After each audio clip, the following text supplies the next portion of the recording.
नमस्कार प्रेक्षकांनो, शुभ विवाह या मालिकेच्या येणाऱ्या भागामध्ये जबरदस्त असा ट्विस्ट आपल्याला पाहायला मिळणार आहे. तर प्रेक्षकांनो, आपण बघितलं इथे रागिणीचा खरा चेहरा आकाशच्या समोर आल्यानंतर आकाश तिला आता घरामध्ये काही राहू देत नाही. तिला घरातून हकलून देतो आणि म्हणतो की तुला माझी प्रॉपर्टी हवी होती ना, हे सगळं तू पैशांसाठी केलंस, संपत्तीसाठी केलंस. मग आता हे सगळं जर तू संपत्तीसाठी केलंस तर यातलं मी तुला आता काहीही देणार नाही आहे. मी तुला माझ्या प्रॉपर्टीमधून, माझ्या घरामधून मी तुला बेदखल करतोय, असं आकाशने रागिणीला सांगितलेलं असतं. आणि भूमी आणि आकाश दोघांनी मिळून रागिणीला घरातून आता हकलून दिलेलं असतं. तिला तिच्या गुन्ह्याची शिक्षा दिलेली असते. तिला अगदी रस्त्यावरती आणलेलं असतं. कारण तिने इथे आकाशच्या आईवडिलांना मारलेलं असतं, रघु काकांना मारलेलं असतं, त्याचबरोबर तांडेल आणि इथे अजून बरेच लोक असतात, त्यांना मारण्याचा तिने प्रयत्न केलेला असतो. आणि आकाश आणि भूमीच्या जीवावरती तर ती उठलेलीच असते. आणि तिचं आता हे खरं रूप आकाशच्या समोर आल्यानंतर आणि संपूर्ण सगळ्या लोकांच्या समोर आल्यानंतर इथे रागिणीचं जगणं मुश्किल झालेलं असतं. पण तरीसुद्धा तिला आता जेलमधून बाहेर काढून आकाशने तिच्यावरती उपकार केलेले असतात, पण तिला प्रॉपर्टीमधून बेदखल केलेलं असतं. तर इकडे प्रेक्षकांनो, रागिणी आता भूमीकडे आली आहे स्वतःचा हिस्सा मागायला.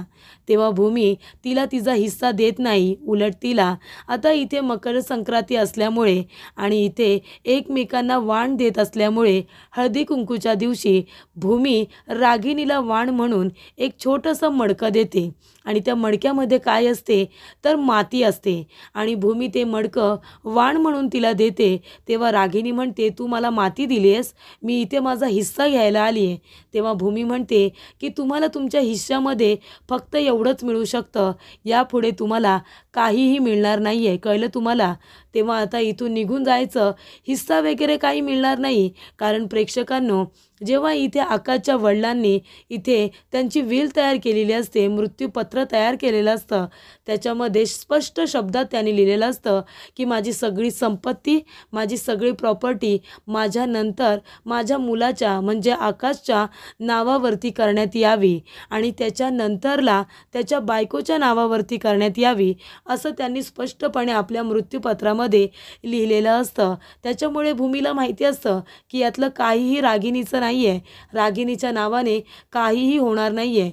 म्हणून तिने इथे रागिणीला तिच्या गुन्ह्याची शिक्षा देत, कारण तिने आत्तापर्यंत खूप पाप केलेलं असतं आणि त्याच्या दृष्टिकोनातून भूमीने तिच्यासोबत काहीच केलेलं नाही आहे. ती तिला इथे आता मातीने भरलेला मडकं तिच्या हातामध्ये देते आणि म्हणते की हा तुझा हिस्सा आहे, हा घे आणि इथून निघून जा. तेव्हा रागिणीला खूप जास्त राग आलेला असतो आणि तिच्या मनामध्ये भूमी आणि आकाशबद्दल बदल्याची जी भावना असते ती अजूनच एकदम तीव्र झालेली असते. तेव्हा इथे रागिणी म्हणते की भूमी आणि आकाश, तुम्हाला दोघांना मी सोडणार नाही. तुमचं हे आयुष्य आहे ना, ते सुद्धा असं मी माती मोळ करून टाकणार आहे. तुम्हाला सुद्धा माती मोळ करून नाही टाकलं ना, तर माझं नाव रागिणी नाही, असं ती आता म्हणत असते. तर इकडे प्रेक्षकांनो, भूमीने आता हिस्सा म्हणून रागिणीला मातीने भरलेलं हे छोटं मडकं का दिलेलं असतं आणि त्याचबरोबर इथे आकाशने रागिणीला प्रॉपर्टीमधून बेदखल केल्यानंतरसुद्धा रागिणी महाजनांच्या दाराजवळ तिचा हिस्सा मागण्यासाठी कशासाठी आलेली असते. आणि इथे आकाशच्या बाबांनी केलेलं तयार जे मृत्यूपत्र असतं त्याच्यानुसार भूमीने घेतलेला निर्णय हा कशा पद्धतीने योग्य ठरतो, आजच्या भागामध्ये सविस्तरपणे आपण बघूया. तर प्रेक्षकांनो, रागिणीला सवय झालेली असते ऐशो आरामाची, संपत्तीची, पैशाची आणि इथे थाटामाटात राहण्याची. पण इथे आकाशने आणि भूमीने घरातून हकलून दिल्यानंतर तिच्या हातामध्ये काही उरत नाही. कारण तिचे जे काही आता बँकेमध्ये पैसे असतात ते अकाउंटसुद्धा त्यांचे आता स्विच करून ठेवलेले असतात, ते बंद करून ठेवलेले असतात. त्याच्यामुळे रागिणी आणि अभि दोघेही पैसे काढू शकत नाही. आणि त्याचबरोबर जे काही त्यांची प्रॉपर्टी असते त्याने फ्लॅट वगैरे घेऊन ठेवलेले असतात, त्याच्यावरचा सुद्धा अभिषेकचा आणि त्याचबरोबर रागिणीचा जो काही अधिकार असतो, जो ॲक्सेस असतो, तो काढून ठेवण्यात आलेला असतो. त्याच्यामुळे आता कुठल्या घरामध्ये त्यांना राहतासुद्धा येत नसतं. जे त्यांच्या मालकीतले असतात ते सुद्धा त्यांच्या ताब्यामध्ये आता राहिलेले नसतात. तेव्हा रागिणीला एका चाळीमध्ये राहावं लागतं आणि ते घरसुद्धा तेच घर आहे जिथे भूमी आणि आकाश दोघे जण आधी राहिलेले असतात. नाईलाज म्हणून रागिणी तिथे राहायला तर जाते, पण त्या झोपडपट्टीमध्ये तिचे दिवस काही आता जात नाही. तेव्हा इथे रागिणी म्हणते, काही झालं ना तरीसुद्धा मी तो बिझनेस चालवला आहे, मी तिथे काम केलं आहे, माझ्या रक्ताचं पाणी केलं आहे आणि मला माझा अधिकार हवा आहे, मला माझा हक्क हवा आहे. आकाश आणि भूमी दोघेजणं कोण आहेत मला घरातून हकलणारे? महाजनांची मुलगी आहे आणि एक मुलगी म्हणून मला माझा हक्क आणि अधिकार मिळालाच पाहिजे, असं रागिणी म्हणते. आणि ती आता अभिला म्हणत असते की अभि, मला काही इथे राहता येणार नाही, कारण त्या झोपडपट्टीमध्ये सगळी माणसं तिला वाटेल तसं बोलत असतात. कारण तिची बातमी सगळीकडे पसरलेली असते की कशा पद्धतीने तिने स्वतःच्या भावाला आणि वहिनीला मारून टाकलं, त्याचबरोबर रघु काकांना सुद्धा मारलं आणि आकाश आणि भूमी या दोघांच्या जीवावरती सुद्धा उठलेली आहे. हे सगळं आता जगाच्या समोर आलेलं असतं. त्यामुळे चाळकरीसुद्धा रागिणीला सातत्याने तिची लायकी दाखवून देत असतात आणि म्हणतात की तुझी लायकी हीच आहे की तुला झोपडपट्टीमध्ये तरी राहायला मिळतंय, नाहीतर इथे सुद्धा तुझ्या राहण्याची लायकी नाही आहे. तेव्हा इथे रागिणीला वाईट वाटतं आणि ती घरामध्ये गेल्यानंतर अभिजितला मिठी मारून रडायला लागते आणि म्हणते की मी इथे नाही राहू शकत, मला इथे राहताच येत नाही आहे. आणि तेवढ्यातच इथे रागिणी महाजनांच्या घरी आता पुन्हा एकदा येण्याचा निर्णय घेते आपला हिस्सा आणि हक्क मागण्यासाठी. तर प्रेक्षकांनो, महाजनांच्या इथे आता मकर संक्रांती साजरी करण्यात येते. तर इकडे आता भूमी आणि आकाश हे दोघेजण खूप आनंदी असतात, कारण त्यांचं बाळ जन्माला येणार असतं. त्यांच्या घरामध्ये एक नवीन पाहुणा येणार असतो आणि तो आनंद तर असतोच, पण इथे रागिणीचा खरा चेहरा सगळ्यांच्या समोर आल्यानंतर रागिणीला तिच्या गुन्ह्याची शिक्षाही दिलेली असते आणि आता सगळं हसतं खेळतं कुटुंब एकत्र राहत असतं. आकाश, भूमी, त्याचबरोबर इथे मानसी, अथर्व, राजाराम काका, आजी सगळेजण एकत्र असतात. तेव्हा आजी म्हणत असतात की तुमची या घरातली ही पहिली मकर संक्रांती आहे जी तुम्ही व्यवस्थितरित्या आता करणार आहात. तेव्हा इकडे आजी म्हणत असतात की जे काही झालं ते सगळं विसरून मला चांगल्या पद्धतीने या घरामध्ये हळदी कुंकूसुद्धा ठेवायचं आहे. आजूबाजूच्या लोकांना, बायकांना आमंत्रण द्या आणि हळदी कुंकूसाठी त्यांना घरी बोलावून घ्या आणि धूमधडाक्यात एकदम दणक्यात तुमचा हळदी कुंकू छान पद्धतीने साजरा झाला पाहिजे, याची सगळी आता तयारी चालू असते. आजी म्हणत असतात की भूमी, मानसी आणि पौर्णिमा ही जबाबदारी तुमच्यावरती आहे. व्यवस्थितरित्या हळदी कुंकूची सगळी तयारी व्हायला हवी आहे आणि त्याचबरोबर सुगडसुद्धा पुजायला हवेत. एकमेकांना तुम्ही आता तिळगुळसुद्धा द्यायचा आहे आणि त्याच्याबरोबरीने एकमेकांना वाणसुद्धा द्यायचं आहे. हे सगळे आता तयारी होत असताना तिथे अभिजित येतो आणि अभिजित म्हणत असतो, हे काय छान पद्धतीने सगळे एकत्र बसले आहेत, छान गोडाधोडाचं जेवण केलं आहे आणि जेवत बसले आहेत का? म्हणजे इथे माझ्या आईला घरातून बाहेर हकलून दिलं आहे आणि तुम्ही सगळेजण आनंदात सण साजरे करताय. तर तेव्हा भूमी म्हणत असते की आनंदाने सण साजरे करायचे असतात. घरातून ही जी नकारात्मक शक्ती आहे ना ती बाहेर निघून गेली आणि निगेटिव्हिटी गेल्यानंतर लोकांनी दुःखात राहायचं नसतं, तर आनंदाने एकत्र येऊन हे सण तिवार असतात ना ते आनंदाने साजरे करायचे असतात. आणि आता एक व्यक्ती निघून गेली, तीसुद्धा आमच्या जीवावरती उठलेली, ती व्यक्ती गेल्यानंतर आम्ही दुःखी व्हायचं असं वाटतं का तुम्हाला? तसं अजिबात होणार नाही. आम्ही दुःखात तर राहणार नाही, पण सगळे सण तिवारसुद्धा अगदी छान पद्धतीने साजरे करणार, कारण चुकीचं आम्ही केलेलं नाही आहे, तर चुकीचं त्या बाईने केलं आहे, ही गोष्ट लक्षात ठेवा. तेव्हा इकडे आता अभिजितला कुणीही जेवायला बस असं बोलत नाही, स्वतः जेवायला बसतो आणि स्वतःबरोबर रागिणीचं ताटसुद्धा वाढत असतो. तेव्हा आजी म्हणत असतात, काय रे अभि, स्वतःचं ताट वाढून घेतलेस, ते दुसरं ताट कुणाचं आहे, पौर्णिमाचं आहे का? तेव्हा इथे अभिजित म्हणत असतो की नाही, हे ताट मी माझ्या आईचं वाढून ठेवलेलं आहे, कारण एक ना एक दिवस माझी आई या घरामध्ये परत नक्की येईल. तेव्हा इथे आकाश म्हणत असतो की हे स्वप्न आहे तुझं, ती बाई या घरामध्ये आता परत कधीच येऊ शकणार नाही आहे, ती वेळ आता परत येणार नाही. आतापर्यंत ती या घरामध्ये राहिली आणि या घराला स्वतःचं घर समजून छान ऐशो आरामात राहिली, पण तिने स्वतःचं असं काही कमावलेलं नाही आहे, उलट तिने सगळं गमावलं आहे, महाजनांचं नुकसान केलं आहे. त्याच्यामुळे आमच्या जीवावरती उठणारी ती बाई, माझ्या आईवडिलांना मारणारी ती बाई या घरामध्ये पुन्हा कधीच येणार नाही, याची काळजी मी घेईन, असं आकाश म्हणतो. तुला जे काही करायचं आहे ते तू कर. तेव्हा इकडे आता अभिजितला अजूनच राग येतो, कारण रागिणीला त्या घरामध्ये कधी घेणारच नाही असं भूमी आणि आकाश दोघेही म्हणालेले असतात आणि आम्ही एकत्र सगळेजण छान राहतोय. तर इथे अथर्व आणि राजाराम काकासुद्धा भूमी आणि आकाश यांच्याच बाजूने असतात. तर आजीलासुद्धा आता रागिणीचा राग येत असतो, कारण तिने तिच्या एकुलत्या एका मुलाला मारून टाकलेलं असतं.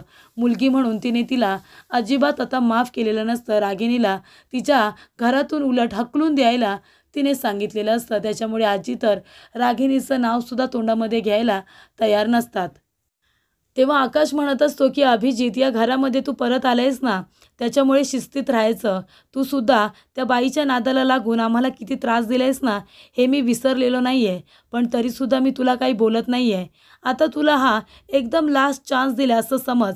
पुन्हा माझ्या वाकड्यात जाण्याचा प्रयत्न करू नकोस, नाहीतर तुलासुद्धा या घरातून धक्के मारून बाहेर काढायला मला अजिबातच विचार करायला लागणार नाही आहे. कळतंय ना तुला? शिस्तीत राहायचं, म्हणजे माझ्याच घरामध्ये राहून माझ्याबरोबर वैर घ्यायचं नाही. तेव्हा इकडे अभिजितचं आता सगळ्यांसमोर आकाशने चांगला पाण उतारा केलेला असतो. तेव्हा इथे अभिजितच्या मनामध्ये सुद्धा आता बदल्याची भावना निर्माण तर झालेलीच असते आणि इथे निलंबरीला सुद्धा राग येत असतो की तिच्या लेकीचा आणि जावयाचा एवढा अपमान त्या घरामध्ये होत असतो. त्याच्यानंतरला प्रेक्षकांनो, आता इथे अभिजित झोपडपट्टीमध्ये आपल्या आईकडे परत आलेला असतो आणि तिच्यासाठी त्याने जेवण आणलेलं असतं. तो म्हणतो, आई जेवून घे. तेव्हा रागिणी आता ते जेवण जेवत असते आणि तिला खूपच जास्त रडायला येतं. ती म्हणते, काय अवस्था आली माझी. अरे त्या घरामध्ये मी राहिले, मी चुकीचं वागले मान्य आहे, पण मी कष्टसुद्धा केलेत ना त्या घरात. ते सगळं काही फक्त त्या आकाशच्या वडिलांचं नव्हतं, त्या आकाशच्या बापाचं एकट्याचं नाही आहे, ते माझंसुद्धा आहे. मी सुद्धा महाजनांची मुलगी आहे. त्याच्यामुळे उद्याच्या उद्या मी तिथे जाते आणि माझ्या हक्काचं, माझं स्वतःचं मी सगळं काही घेऊन परत येणार आहे. माझंसुद्धा वाटा आहे ना त्या घरामध्ये. मी वाटा घेतल्याशिवाय स्वस्थ बसणार नाही. तेव्हा अभिजित म्हणतो, ठीक आहे आई, उद्या आपण दोघेजण महाजनांकडे जाऊ आणि तुझा वाटा घेऊ. तेव्हा इथे आता रागिणी म्हणते की ठीक आहे. तर इकडे प्रेक्षकांनो, आता मकर संक्रांतीचा दिवस असतो. सगळ्याजणी छान पद्धतीने तयार झालेल्या असतात. भूमी, त्याचबरोबर मानसी, पौर्णिमा तिघीही छान तयार झालेले असतात आणि आता मकर संक्रांतीनिमित्त हळदी कुंकू ठेवलेला असतो. आजूबाजूच्या बायकासुद्धा आलेल्या असतात. हळदी कुंकाची सगळी तयारी भूमीने अगदी व्यवस्थितरित्या केलेली असते. सगळेजण छान तयार झालेले असतात. एकमेकांना तिळगुळ देत असतात आणि छान पद्धतीने गोड गोड बोला असं म्हणत असतात. हळदी कुंकू साजरा होत असताना इथे येते ती रागिणी आणि अभि, दोघेजण आलेले असतात. तेव्हा इथे आकाश रागानेच आता पुढे जाणार त्यांना सुनवायला. तेवढ्यात भूमी त्याचा हात पकडते आणि त्याला थांबून घेते. तेव्हा इथे आकाश म्हणत असतो, तू इथे काय करतेस? एकदा हाकलून दिले ना तुला घरातून, मग पुन्हा इथे कशाला आलेस आमच्या घराच्या पायरीशी? तेव्हा इथे आता रागिणी म्हणत असते की हे सगळं महाजनांचं फक्त तुझ्या एकट्याचं नाही आहे. तुझा बाप होता ना, माझा दादा, तशी मी सुद्धा या घरची मुलगी आहे. कळतंय का तुला? तेव्हा सगळं काही तुझ्या एकट्या बापाचं नाही आहे. या घरामध्ये माझासुद्धा वाटा आहे आणि मी कष्ट केले तिथे. माझा वाटा मला हवा आहे. तेव्हा भूमी म्हणत असते की तुम्ही काही डोक्यावरती पडला आहेत का? तेव्हा इकडे आकाश आता तिला म्हणत असतो, तुझा वाटा कसला? तेव्हा भूमी म्हणत असते, एक मिनिट आकाश, घरामध्ये हळदी कुंकू आहे आणि मकर संक्रांती आहे, त्याच्यामुळे आता वाण दिल्याशिवाय तरी त्या कुठेही जाणार नाही. मी तुम्हाला वाण देते. तेव्हा इकडे भूमीने आता एक छोटं मडकं घेतलेलं असतं आणि ते व्यवस्थित बांधून वगैरे ती रागिणीच्या हातामध्ये देते आणि म्हणते की हे आहे तुमचं वाण आणि हा आहे तुमचा वाटा. तेव्हा रागिणी ते खोलून बघते तर त्या मडक्यामध्ये असते माती. रागिणी म्हणत असते की तू मला वाण म्हणून माती दिलेस आणि माझा वाटा म्हणून सुद्धा. तेव्हा भूमी म्हणत असते, अगदी बरोबर, कारण तुम्हाला फक्त या घरातून एवढंच मिळू शकतं, बाकी काही नाही. कारण रागिणी पटवर्धन, तुम्हाला असा तुमचा वाटा नाहीच आहे मुळी. कारण हे जरी सगळं आजोबांनी निर्माण केलं असलं तरीसुद्धा हे सगळं आकाशच्या बाबांच्या नावावरती आहे आणि आकाशच्या बाबांचं मृत्यूपत्र तर तुम्हाला माहितीच आहे की आकाशच्या वडिलांनी त्यांची सगळी प्रॉपर्टी, त्यांची सगळी संपत्ती ही त्यांच्या मुलाच्या नावाने केलेली आहे, म्हणजे आकाश महाजन यांच्या नावावरती आहे आणि त्याच्यानंतर ही प्रॉपर्टी त्याच्या बायकोच्या नावावरती होऊ शकते, बाकी कुणाच्याही नावावरती नाही. आणि तुम्ही इथे आलात, हे सगळं सांभाळलं असं तुम्हाला वाटतंय, पण तुम्हीच आकाशच्या आईवडिलांना मारलत हे तुम्ही विसरू नका. आणि ही संपत्ती आकाशची आहे, ती आकाशचीच राहणार, यातलं तुम्हाला काहीसुद्धा मिळणार नाही. फक्त मिळू शकते ती बागेतली थोडीशी माती.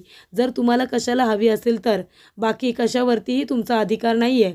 तेव्हा आता हे मातीचं मडकं घ्यायचं आणि इथून आत्ताच्या आत्ता निघायचं, कारण तुमच्या नावावरती या प्रॉपर्टीमधलं काहीही केलेलं नाही आहे. तेव्हा इकडे आता भूमीने तिला खरी परिस्थिती सांगितलेली असते. आकाश तिला म्हणतो की पुन्हा इथे यायचं नाही म्हणून.